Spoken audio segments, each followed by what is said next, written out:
ছোট থেকেই দেখতাম এই পয়লা বৈশাখটা আসলেই বাবা একদম ব্যাগ ভরে বাজার করত আর মা সারাদিন রান্নাঘরে বসে বসে রান্না করত।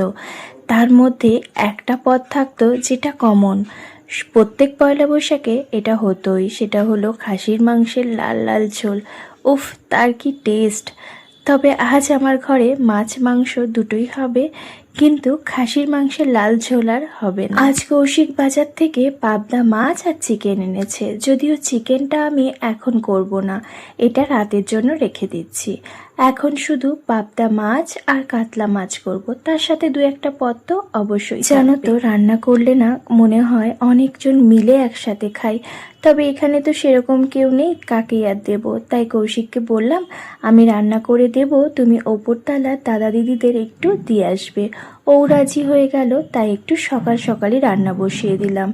আজকে মুগ ডালটা ভেজ ডাল করব, ওই জন্য কৌশিককে বললাম তুমি গাজর, বিন আর ক্যাপসিকাম এনে দাও। তবে ও আর বিনটা পায়নি, শুধু গাজর আর ক্যাপসিকাম নিয়েছিল। চুমকি রয় আমার স্কুল ফ্রেন্ড, ও কমেন্ট করেছে কোনোদিন ও অরহর ডাল খায়নি, তবে আমার ভিডিও দেখে ও অরহর ডাল করেছিল, খুব ভালো লেগেছে।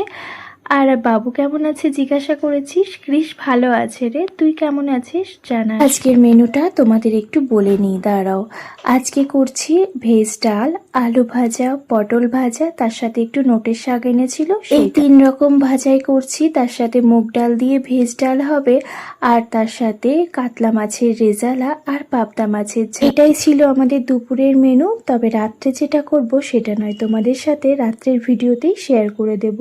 আর সকালবেলার জন্য আমি একটু প্রেসার কুকারে আলু সেদ্ধ দিয়ে ভাত বসিয়েছিলাম। আর ডালটা যেহেতু হয়ে গেছিল, কৌশিক বলল আমাকে একটু ডাল দেবে, আমি সকালে একটু ডাল দিয়ে ভাত খাবো।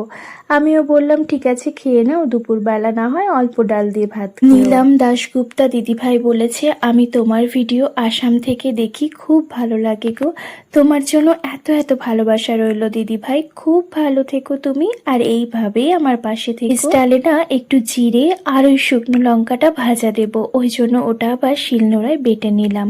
আর ওই তো ফোড়নে দিয়েছিলাম গোটা গরম মশলা, তার মধ্যে আদা আর টমেটো দিয়ে ভালো করে কষিয়ে নিয়েছিলাম, তার মধ্যে মশলা দিয়েছিলাম একটু ভাজা মশলা, লাস্টে একটু ঘি দিয়ে দিয়েছিলাম। ডালটা কিন্তু বেশ ভালো হয়েছিল জানো। আমি তো ভেবেছিলাম ওই একটার মধ্যেই দিদিদের ঘরে খাবারগুলো পৌঁছে দেব, তবে অনেকগুলো পদ তো আর একা হাতে কাটছি বাসছি, তার মধ্যে আবার কৃষকে খাওয়াতে হয়েছে সকালে, তো সব কিছু করতে করতে ওই 1:20 নাগাদ আমি ঘরে খাবার দিয়েছিলাম। তবে জানো, গিয়ে দেখি দিদিরা খেতে বসে পড়েছে। আসলে আগে থেকে কিছু জানিয়েছিলাম না, আমি ভেবেছিলাম যদি না